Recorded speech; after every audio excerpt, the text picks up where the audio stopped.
Eu quero convidar você a ficar até o final desse vídeo. Não sai porque a mensagem é importante e você precisa ficar sabendo e estar por dentro do que vai ser compartilhado aqui nesse momento. É algo forte, algo profético, tá bom? Então não sai do vídeo, fica até o final. Você sabe quem é o pastor Samuel Bastos? Pois é, eu estava aqui assistindo exatamente essa mensagem que eu quero compartilhar com você. Ele vai compartilhar algo muito profético, forte. Ele vai informar exatamente aonde nós estamos no período profético, aonde nós estamos profeticamente falando, tá bom? Olha só, assiste aí, só esse pedacinho, assiste aí, acompanha aí, ó. Daniel era um homem extraordinário.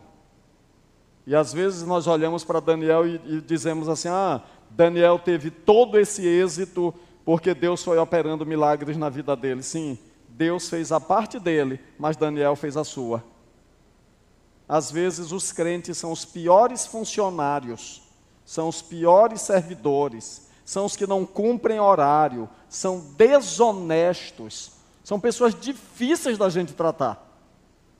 Aí depois vem para a igreja pedir oração porque foi demitido. Que mensagem forte, não é mesmo? Mas fica até o final porque você vai acompanhar a mensagem aqui com o pastor Samuel Bastos. Ele vai informar aonde nós estamos na profecia. E precisamos ser que nem o profeta Daniel nesses dias a qual que estamos vivendo. Momento sombrio, momento escuro, os dias que está totalmente estranho. Acompanhe aí o vídeo neste momento. Olha só. Agora, eu e vocês estamos vivendo na mesma sequência histórica, só que agora nós estamos onde? No final. Nós estamos nos pés da estátua. Nós estamos na extremidade oposta. Nós estamos ali. Nós estamos vivendo os dias que antecedem a vinda do Senhor Jesus. Os dias que antecedem a vinda do Senhor Jesus. Agora, queridos, a mensageira do Senhor então diz que assim como Deus chamou Daniel para testemunhar por ele em Babilônia, ele faz o quê, queridos? Nos chama hoje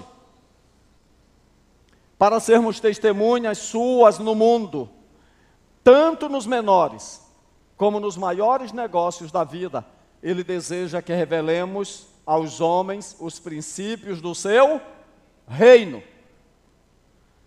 Muitos estão esperando que uma grande obra lhes seja levada, ao mesmo tempo que perdem diariamente oportunidades para revelar a fidelidade a Deus. Queridos irmãos e irmãs, e todos aqueles que me ouvem, nós estamos vivendo momentos solenes, momentos importantes. E o mais relevante de tudo isso é que assim como Deus colocou Daniel nesta parte inicial da história profética, que começa lá nos dias dele, essa descrição histórica, através desse sonho, do mesmo modo, Deus colocou eu e cada um de vocês, Deus colocou a juventude de hoje, para que nós façamos o mesmo trabalho de Daniel na Babilônia mística que nós estamos vivendo nesse mundo bagunçado, teológica, religiosa e filosoficamente. Estamos vivendo num mundo caótico, num mundo corrompido pelo pecado, num mundo que precisa de Deus, num mundo que tem seus deuses, num mundo onde o pluralismo tem feito as suas incursões e tem feito grandes estragos. Agora, quando nós olhamos para a vida de Daniel, quando Daniel chega no finalzinho da sua vida, lá pelo ano 536, 535, o anjo aparece para ele e diz assim: Daniel, você vai descansar, tu já cumpriu a tua parte, mas você vai ressuscitar. Essa foi uma promessa feita para Daniel que estava lá no começo da história. Agora eu pergunto para a minha amada e querida igreja, nós queremos ver Jesus e habitar com Ele no lar celestial para sempre, sim ou não? Quem quer, diga amém. Eu quero. E sei que cada um de vocês também quer.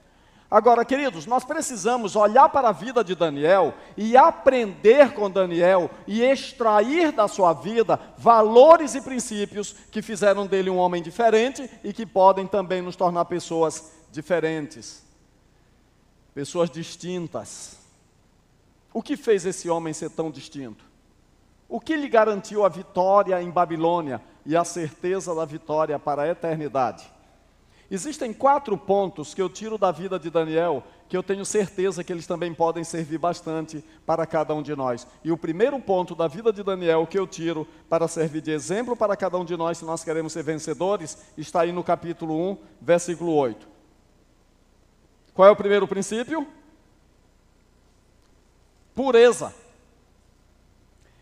Capítulo 1, verso 8 de Daniel diz assim: resolveu Daniel firmemente não contaminar-se com as finas iguarias do rei, nem com o vinho que ele bebia.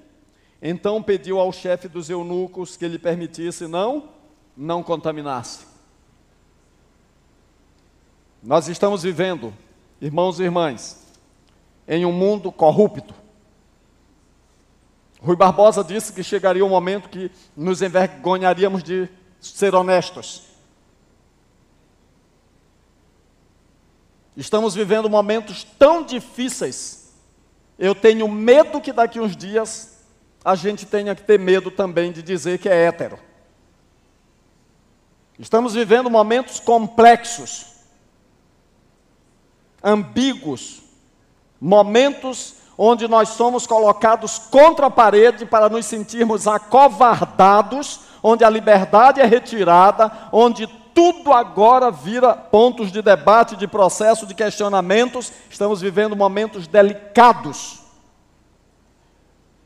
Agora, por incrível que pareça, existe um plano muito elaborado para que a humanidade mergulhe na imoralidade, perdendo as rédeas da família, perdendo o controle da própria vida, perdendo a identidade, perdendo o senso do seu valor. Quando nós olhamos para as estatísticas sobre moralidade, é impressionante, irmãos, como a imoralidade tem entrado na vida das famílias. Como a imoralidade, a perversão sexual, a pornografia através da internet. Isto que deveria ser uma bênção, tem se tornado um instrumento de destruição e de condenação de muita gente. E eu não estou falando para as pessoas de fora, eu quero falar para a juventude da minha igreja e fazer uma pergunta para os jovens da minha igreja. O teu smartphone, o teu computador, ele serve para glorificar a Deus ou ele está servindo como instrumento da tua condenação?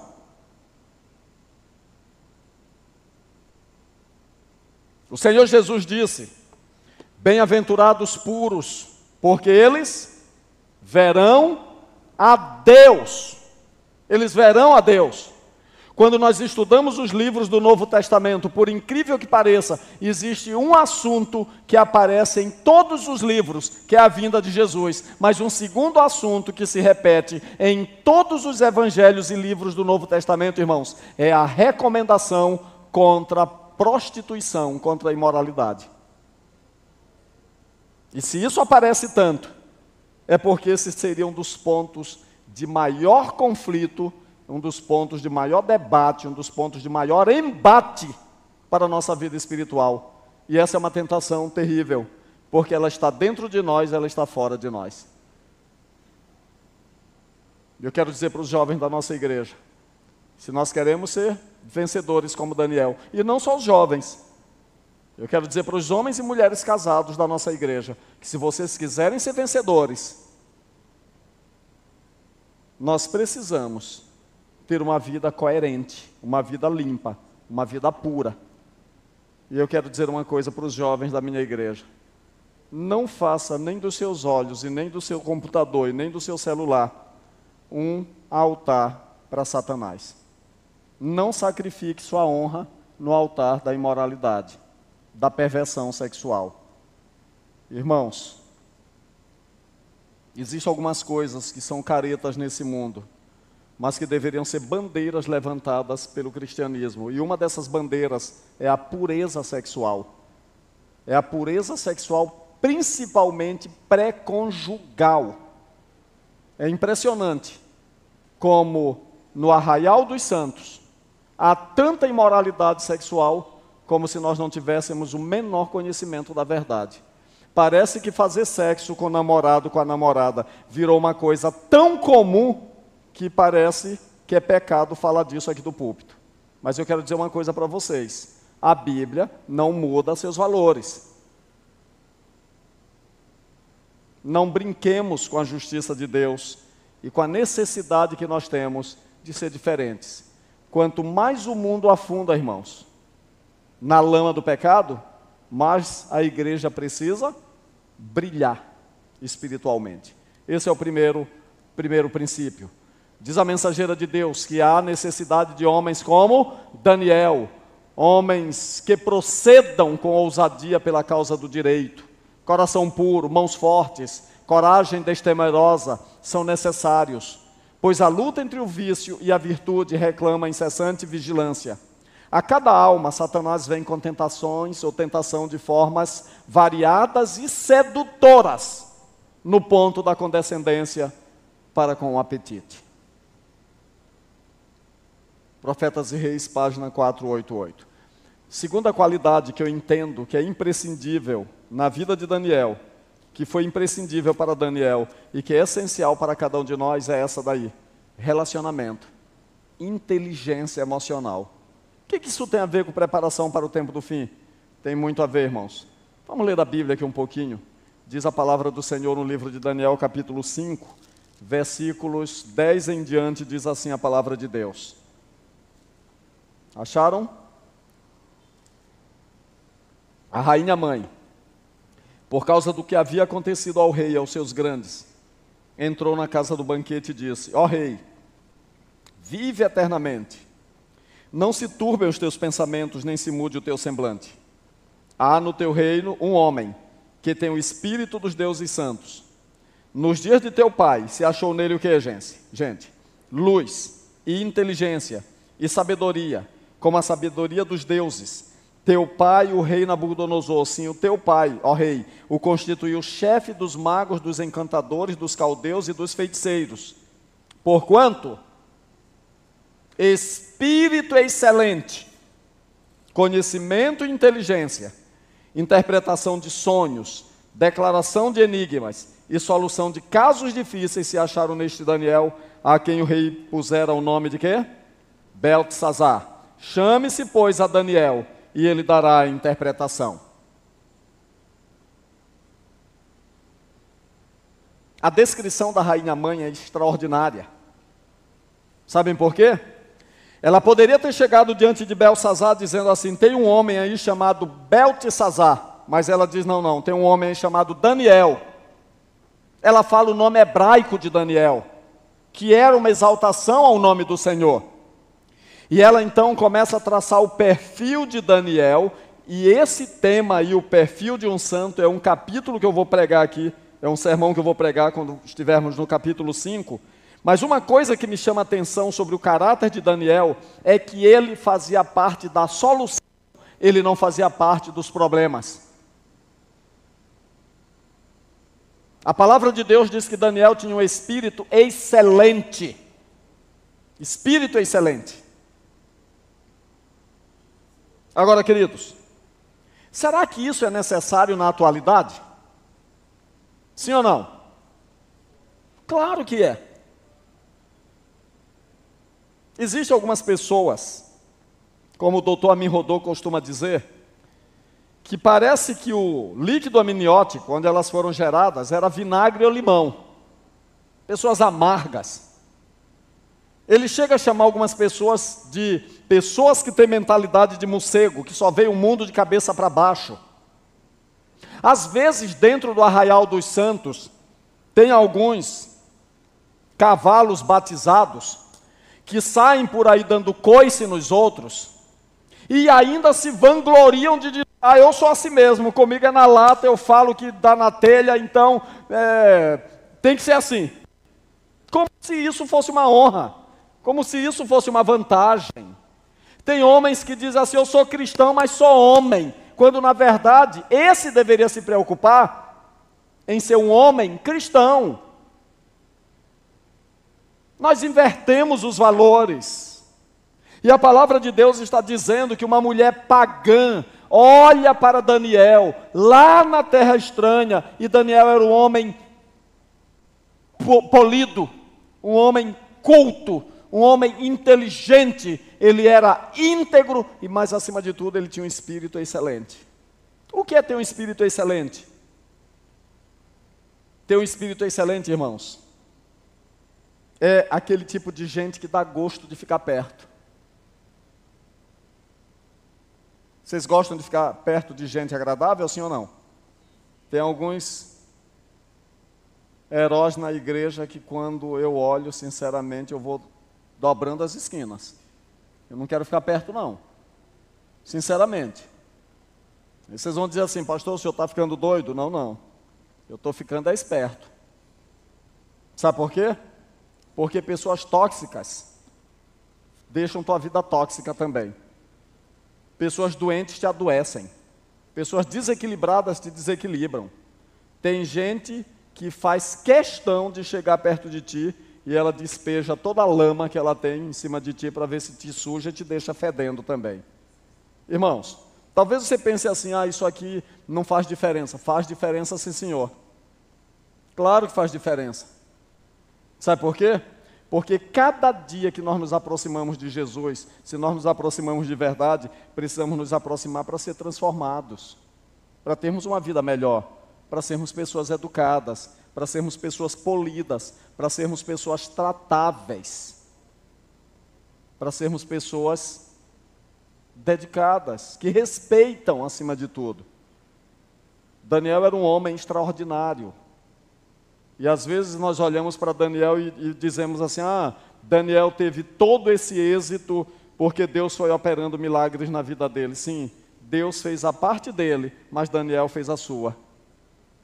Às vezes os crentes são os piores funcionários, são os piores servidores, são os que não cumprem horário, são desonestos, são pessoas difíceis da gente tratar. Aí depois vem para a igreja pedir oração porque foi demitido. Não, irmãos. Como cristãos, nós precisamos ser os melhores. Nós precisamos ser dedicados. Nós precisamos ser honestos. Nós precisamos ser os melhores servidores. Nós precisamos ser sinceros. Não porque o governo, ou seja lá quem for, mereça, mas porque isso faz parte da nossa ética, dos nossos valores. Então eu acredito que esse princípio é crucial para que nós também sejamos pessoas que representam o caráter de Deus agora, como Daniel representou na Babilônia naquele momento. Terceira qualidade em Daniel, que fez dele um vencedor, e que eu penso que fará de nós também vencedores, a comunhão perseverante. Daniel 6,10 diz assim, Daniel, pois, quando soube que a escritura estava assinada, entrou em sua casa, e em cima no seu quarto, onde havia janelas abertas do lado de Jerusalém, 3 vezes por dia se punha de joelhos, e fazia o quê? E orava, e dava graças diante do seu Deus, como costumava fazer. Daniel não era um cristão de crise, não era um crente de crise. O que é um crente de crise? É aquele que quando está tudo bem ele esquece de Deus, quando está tudo mal aí ele se lembra de Deus. Quando o mar está calmo, ele nem olha para o céu para agradecer ao Senhor. Quando vem a primeira ventania, aí ele começa a clamar e dizer, por que me desamparaste? Daniel era perene na sua comunhão, irmãos. Se tivesse bem, ele estava orando, se tivesse mal, ele estava orando. Daniel era um altíssimo funcionário do governo da Babilônia, mas todos os dias ele orava 3 vezes com sua janela aberta na direção de Jerusalém. Sabe por quê? Porque havia uma promessa, Deus mesmo fez a promessa, que toda oração que fosse feita na direção do santuário, ele ouviria no céu. Ainda que fosse feita do exílio, Daniel acreditava na palavra do Senhor, por isso ele orava incessantemente. Queremos ser vencedores? Quanto tempo você gasta orando? toda vez que eu pergunto se os irmãos estão lendo a Bíblia, se for na sala dos jovens, dos adolescentes ou aqui, a maioria dos crentes não lê a Bíblia. Como é que você quer ser vencedor se não lê a Bíblia, irmão? E se não ora?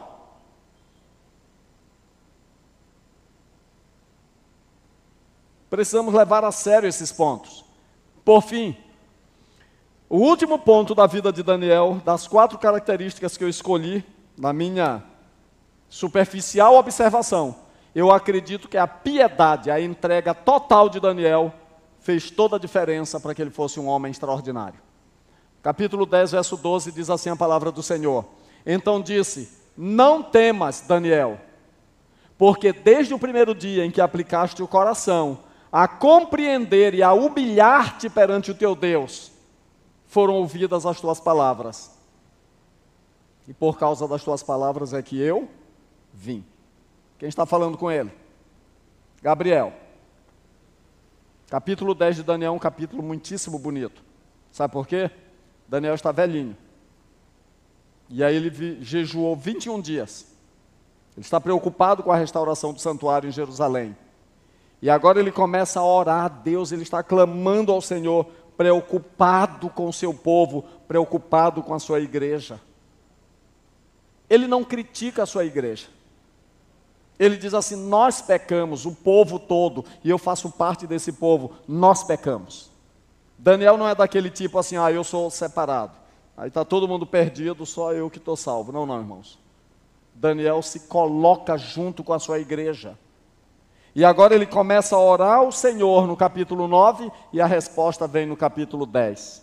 Ele está ansioso e ele clama. Aí Gabriel é mandado do céu, imediatamente, para responder à oração de Daniel. Quando ele chega, ele toca no ombro de Daniel e diz assim, não temas, eu estou aqui para te fortalecer.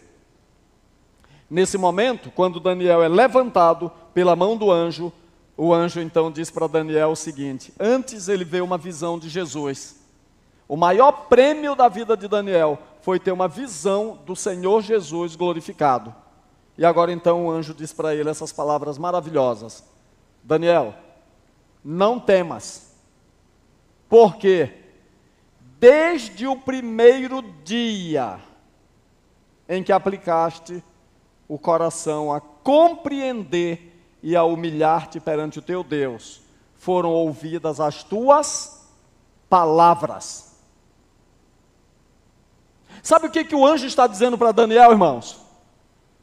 Daniel, tu tem quase 80 anos de orações ouvidas e respondidas. O primeiro dia que Daniel aplicou o coração para a palavra de Deus, irmãos, é quando ele era um adolescente. O primeiro dia quando Daniel se dedicou a ser fiel, está lá no capítulo 1. Mas foi ali no capítulo 1? Não. Por que não? Porque quando eu leio o capítulo 1 de Daniel e vejo o conhecimento que esse menino tem sobre a idolatria, sobre os animais limpos e imundos, sobre aquilo que ele deveria comer e beber, eu entendo pela leitura do capítulo 1 que Daniel tinha intimidade com a palavra do Senhor, e essa intimidade já vinha de anos antes. Ou seja, Daniel cresceu nos caminhos do Senhor. Ele era um adolescente quando ele se dedicou, quando ele começou a dedicar o seu coração para entender e para aprender as palavras do Senhor. Nós estamos tendo um problema crônico aqui na igreja com os adolescentes. E eu quero dizer para vocês que estão aqui, que vão ver esse sermão pela internet, essa galeria aí vai ser um instrumento de perdição para muitos dos nossos adolescentes. E qualquer hora dessa nós vamos fechar essa galeria e botar esses meninos para sentar aqui embaixo conosco, para eles prestarem atenção nas mensagens, largarem o celular e se concentrarem na palavra do Senhor. Às vezes eu fico me perguntando, o que os pais estão fazendo com seus adolescentes? Parece que está todo mundo acovardado. E nós estamos vendo, às vezes, nossos adolescentes se perdendo diante dos nossos olhos, e nós não queremos dizer nada para não ofender. Irmãos, nós precisamos tomar coragem e compreender que nós estamos vivendo momentos difíceis. É uma grande luta.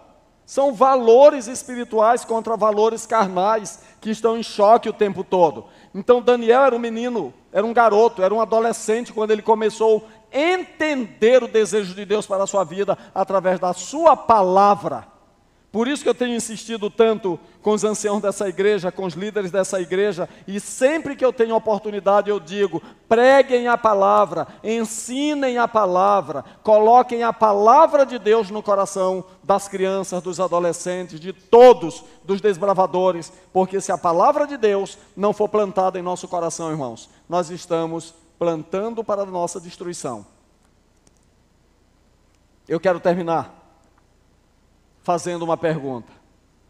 Será que podemos ser na atualidade como Daniel foi na Babilônia? Podemos ser ou não? Podemos ou não podemos? Podemos e devemos. Podemos e devemos. Irmãos, se nós não clamarmos, as pedras clamarão. Se nós não clamarmos, as pedras clamarão. Mas a pergunta final não é se nós podemos. A pergunta é se nós queremos. Nós queremos ser diferenciados? Nós queremos ser na atualidade que Daniel foi naquele momento? Será que nós queremos? Irmãos, se nós queremos, nós precisamos nos lembrar desses princípios que eu quero relembrar aqui para vocês. Primeiro princípio, pureza. A necessidade de sermos puros, sim ou não?